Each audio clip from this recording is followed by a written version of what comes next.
Independence Day murder of 1876.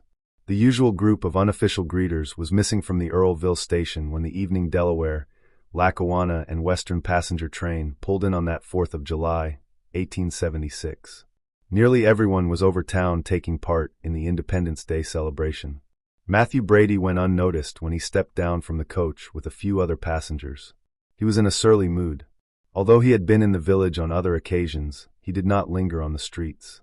He made his way to Brown's Hotel, where he rented a room and paid for his supper and breakfast. He then left and went to the village hall, where the Townsend Family, a traveling show, was playing. After the show, he walked across the street to the Earlville house and went into the barroom. William "Billy" Jones, the proprietor, served him a beer and passed a remark about the weather. Brady nodded his head, sat down at a table, and sipped his drink. Jones wiped his forehead with his bandana and strolled out onto the wide porch, leaned against a pillar, and idly watched as men and women slowly walked homeward. Brady finished his beer and, as he stood up, pulled a pistol from his pocket. He took deliberate aim at Jones and pulled the trigger. As the pistol roared, Brady hurried off the north side of the porch and disappeared around the Smith block. Billy Jones clutched at the pillar. "Who is that man?" he gasped. William Hamlin, the hotel hostler, whom Brady had passed, answered, "I don't know." Jones staggered. "Will, I am shot," he cried out.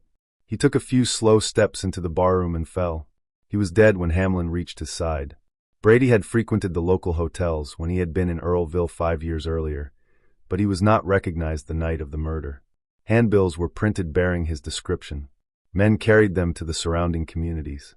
At 5 o'clock the next morning, when N. Hobson, with one of the circulars tucked under his arm, arrived to open his hotel, the Hobson House, he found a man sitting on the porch. Hobson looked him over carefully. "I believe you are the man who shot Billy Jones last night?" he asked. Brady nodded. "I am. My name is Matthew Brady. I want to give myself up to your sheriff." Hobson accompanied Brady to Deputy Bryant's home and turned him over to the officer. The deputy drove him to Norwich and locked him in the county jail. The day after the murder, the coroner ordered an inquest. The jury of 8 men reached a verdict that William Jones met death by gunshot inflicted by Matthew Brady, and that it was murder in the first degree. Jones was 33 years old when he was shot down. He left a wife, the former Ida Campbell, the daughter of M. M. Campbell of Lebanon, and 2 children, Lulu Bell and Wilmore C. Jones. Jones was a member of the Hamilton Masonic Lodge. He was given a Masonic funeral on July 7th. More than 1,000 people attended. Brady was brought to trial in the courthouse at Norwich. His story was brought out during the trial. A native of Ireland, he worked in Boonville for several years on the farm owned by Billy Jones' father. When Brady left the farm, he bore a grudge against the elderly man. Brady came to Earlville in 1871, where he was immediately befriended by Billy Jones. The proprietor of the Earlville house helped him obtain a job on the railroad.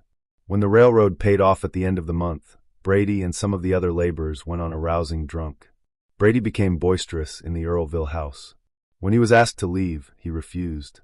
Jones then threw a dish of water into his face to sober him up. Brady left the barroom swearing he would kill Jones. He told the court that as soon as he was sober he did not attempt to carry out his threat, but left town instead.